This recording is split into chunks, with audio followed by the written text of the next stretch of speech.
Florian Philippot, comment réagissez-vous? On a quand même été vaccinés, on est maintenant extrêmement prudent face à toute cette communication. On se souvient tous des mêmes discours en 2003 sur les armes de destruction massive en Irak, où ceux aussi qui ne voulaient pas voir seraient responsables devant l'histoire, et puis finalement il n'y avait rien à voir. Donc vous pensez que ça peut être la même situation, ou vous croyez un peu plus que c'est réel? Il y a toujours une manière d'arranger la communication, de dire les choses au bon moment aussi, parce que là il faut surtout convaincre l'opinion publique, qui est très hostile évidemment à cette intervention. De toute façon, il n'avait pas besoin de preuves. Il nous l'avait dit, je me souviens il y a quelques jours, le ministre des Affaires étrangères britannique, quand il était encore question d'intervenir pour le Royaume-Uni, qui nous disait soit on trouve des preuves et il est coupable, soit on n'en trouve pas et c'est parce qu'en fait il les a détruites mais il est coupable. Bon, donc ils n'avaient pas besoin de preuves. Ils l'auraient fait de toute façon leur intervention. Mais donc ça ne change rien pour vous, le fait que les services secrets français produisent des preuves? Voilà, des preuves, c'est pas vraiment des preuves d'ailleurs, c'est surtout, ça peut pas être les rebelles, donc ce sont forcément les autres. Si on lit dans le détail, c'est 9 pages écrites en gros. Et maintenant, au-delà de cette communication, je ne sais pas si elle est arrangée ou pas, l'histoire nous le dira, pour moi de toute façon, je ne reprends pas la rhétorique américaine de la ligne rouge. Ça fait partie ça c'est la rhétorique de la diplomatie américaine, ça n'est pas la diplomatie française. On ne joue pas sur l'émotion dans la diplomatie d'un pays. Il faut regarder si cette intervention est conforme ou non aux intérêts français. Il faut voir aussi les répercussions, les conséquences logiques de cette intervention. Qui sera aidé si on intervient? Nécessairement le camp d'en face. Le camp d'en face, c'est qui? Ce sont les fameux rebelles. Les rebelles, ce sont essentiellement des islamistes. Est-ce qu'on a envie qu'ils arrivent au pouvoir? Est-ce qu'on n'a pas été vacciné là aussi de ce qui s'est passé en Libye, quand Sarkozy, comme Hollande aujourd'hui, courait après les États-Unis et a fait cette intervention qui a été finalement contre-productive? Voilà les vraies questions de fond qu'il faut se poser. Pourquoi nous sommes, depuis des mois, opposés à cette intervention? Jean-Marie Le Guen et après Pierre Servan peut-être pour nous donner son regard. D'abord, je constate que M. Philippot est quand même gêné par les faits et qu'il ne parle pas des faits, ou du moins soit pour les réfuter.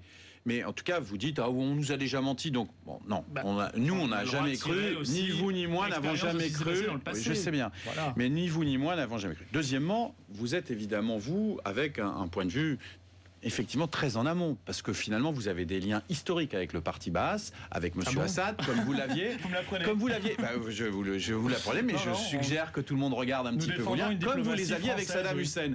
Non, vous avez des liens historiques avec ces partis et avec ces clans qui ont dirigé. Si donc votre point de vue, mensonge, vous n'irez pas bien loin. C'est pas le mensonge, c'est la réalité, chacun le sait. Mais au-delà de tout cela, donc je pense que maintenant il faut savoir ce que nous faisons. Moi, je crois qu'on ne peut pas rester sans réagir devant le problème des armes chimiques. Bien.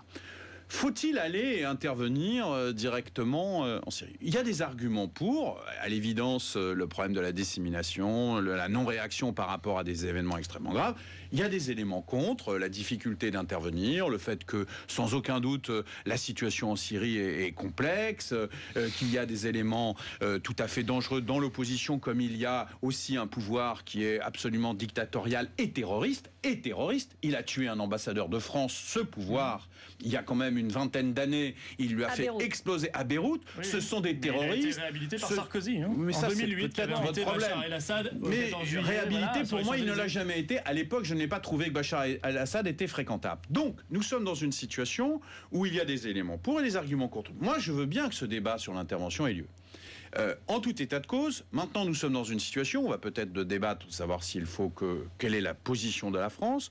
Je crois qu'aujourd'hui, il est très clair qu'au-delà de ceux qui militent dans un sens et ceux qui militent dans un autre, nous sommes pris à la fois dans un jeu interne où certains, je ne parle pas de vous, puisque vous aviez une position depuis le départ, mais sont en train de retourner leur veste pour des raisons de politique intérieure, c'est le cas de l'UMP, ce qui est dramatique au regard des enjeux, et in fine, moi ce qui me détermine dans ma conception des choses, c'est que, tels que soient les éléments qui nous freinent, je trouve qu'aujourd'hui, c'est donner une image de l'Occident absolument dramatique que de ne pas assumer un certain nombre de positions. Mais de l'Occident. Vous êtes donc dans le clash des civilisations. Vous parlez d'Occident. Mais je suis un occidental, je suis membre de l'OTAN, je sais que vous êtes ailleurs, mais moi, je suis membre de l'OTAN, je suis dans l'Occident et j'assume un certain nombre de choses. Moi, j'ai une autre conception de la diplomatie française qui est conforme à ses intérêts nationaux. Vous voyez, c'est la conception gaulliste. Saddam Hussein et Bachar el-Assad, les deux amis de M. Le Pen. Si vous préférez les islamistes, c'est votre droit. Vous les avez mis au pouvoir avec Nicolas Sarkozy en Libye, effectivement. Mais effectivement, nous, ce ne sont pas nos amis, les islamistes. Qu'est-ce qui se passe sur le front purement militaire, là? De fait, on est bloqué, on ne fait rien.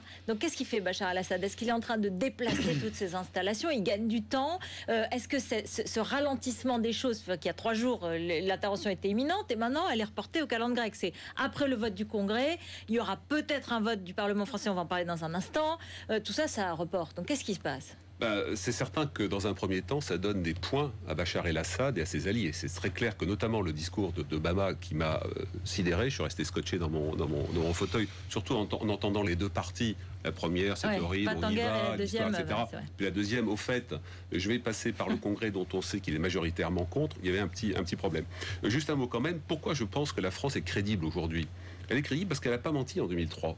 Elle s'est retrouvée très seule en 2003. Alors, il y avait quand même des opposants, mais parmi les grands pays alliés des États-Unis traditionnels, le seul à avoir dit, mais attendez, tout ça, c'est bullshit, c'est du bidon, c'est la France de Chirac. Donc le corrézien Chirac, pour moi, aide aujourd'hui François Hollande. Indirectement. Autre corrézien, c'est ce que vous voulez dire. Voilà. Donc c'est pas le Zambèze, c'est de la Corrèze à la Corrèze. Mais donc c'est pour ça que la position française est crédible, parce qu'on n'a jamais bidonné des fausses éprouvettes, des machins, et que ça nous a coûté cher en 2003. Le French bashing, on a été mis au banc des nations. Donc je pense que ce que disent les services secrets sont pour moi crédibles. J'avais des interrogations comme tout le monde, c'est normal. Bon là, franchement, il y a un faisceau qui est très sérieux. Donc le Bachar déplace un certain nombre de choses. Il ne peut pas tout déplacer. Et il faut rappeler qu'à l'origine, quand les 3 pays étaient encore en position de frapper, l'idée n'était pas de rentrer en guerre aux côtés de la rébellion, de renverser Bachar el-Assad, mais c'était de dire la ligne rouge. C'est Obama qui l'a formulée, mais tout le monde a fait chorus derrière Obama sur cette phrase. Tout le monde disant c'est effectivement pas tolérable. Donc l'idée de manœuvre militairement était d'aller frapper à 3 des objectifs significatifs ayant un lien avec le chimique. Donc c'était finalement une claque diplomatique très sévère que ces pays-là voulaient infliger à Bachar el-Assad au moyen d'un outil militaire et non pas une action militaire pour déstabiliser le pays, etc. Et c'est de façon à dire, attendez, c'est pas possible. Et aujourd'hui, c'est une claque diplomatique. Alors aujourd'hui, c'est une claque diplomatique aux alliés. La France se trouve isolée dans une position difficile, mais c'est pas parce qu'elle est isolée qu'elle a tort. Bon, moi je suis en total désaccord avec cela pour une raison simple. La diplomatie française, je suis d'accord avec vous, s'est honorée en 2003, c'était ce nom héroïque, mais elle a basculé depuis. Et ça date pas de François Hollande, ça date de Nicolas Sarkozy. Depuis Nicolas Sarkozy, poursuivi par François Hollande, nous sommes devenus, excusez-moi de le dire, mais les toutous des États-Unis, de plus en plus. On est même maintenant le toutou numéro 1, c'est Barack Obama qui l'a dit. C'est même plus l'Angleterre, maintenant il aboie non plus en anglais, il aboie en français, c'est tout de même assez humiliant pour nous. Voilà le problème de fond, et on a l'expérience du passé. Qu'est-ce qu'on va faire ? On va se retrouver, si le Congrès américain dit non, on va se retrouver avec le Qatar et l'Australie, aller mettre les islamistes au pouvoir, en tout cas les soutenir, comme on les a déjà soutenus et armés. Attendez, on fait rien. Depuis le départ, on ne fait rien.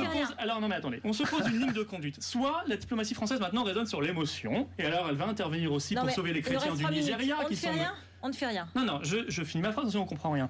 On va soutenir à ce moment-là les chrétiens du Nigeria. Il y a eu 3600 morts aussi depuis quelques années là-bas parce qu'ils sont massacrés. On va soutenir les Noirs en Libye, les populations noires, parce que les islamistes que vous avez mis au pouvoir avec Nicolas Sarkozy sont également victimes de persécutions. On va intervenir au Soudan parce qu'il y a eu 300 000 morts dans un génocide. Donc on n'intervient pas. Non mais c'est une position. On est isolationniste, on regarde. Dans les relations... Non, on n'est pas, isolationniste. Et ça bloque. On a une diplomatie gaulliste, conforme à nos intérêts nationaux, et qui regarde quand est-ce qu'on a besoin d'intervenir, quand est-ce que l'intérêt de la France y est, quand est-ce qu'il n'y est pas. Et là, il n'y est pas, bien au contraire. On se retrouve très isolé. Juste un mot sur le vote à l'Assemblée. Est-ce que vous êtes pour un vote à l'Assemblée nationale ? Non, parce que là aussi, nous sommes dans une vision extrêmement gaulliste de la diplomatie française. Nous estimons que c'est un précaré du président de la République. Et de toute façon, ce Parlement, vu son mode d'élection qui est tout sauf proportionnel, a tellement peu de légitimité qu'il ne représente pas cette masse de Français qui est contre l'intervention. Jean-Marie Le Guen. Au moins, ça c'est de la cohérence. Vous êtes plutôt pour les dictatures là-bas, vous n'êtes pas forcément pour la démocratie ici. C'est assez cohérent. Vous êtes pour un vote ? Moi, je suis pour une fois. Moi, je pense. Hollande. Donc, si vous considérez que votre président est un dictateur, non, c'est pas tout à fait celle-là. Je pense. Moi, personnellement, je pense que raisonnablement, en son temps, il faut aller vers un vote. Je pense que c'est. Il y a des faits qui viennent d'exister. Ce serait pas ce mercredi. Ce mercredi, on va avoir un premier débat. On va entendre au plan de l'Assemblée ce que a dit le Premier ministre. Et je pense après le vote du Congrès américain. Bien sûr. Il faut être suivi vraisemblablement. Mais écoutez, dans une alliance, il vaut mieux qu'on discute ensemble et savoir ce que disent les uns et les autres. Mais ça fait partie des responsabilités. Et c'est une des dimensions. Et c'est une dimension. Oui, mais la dimension. Jean-Marie Le Guen. Je pense que, bien évidemment, le débat sur la politique internationale est légitime.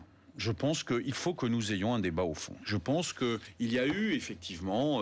moi, j'étais par exemple défavorable et je me suis abstenu de voter sur l'intervention en Libye. Donc je ne suis pas pour un interventionnisme tous azimuts.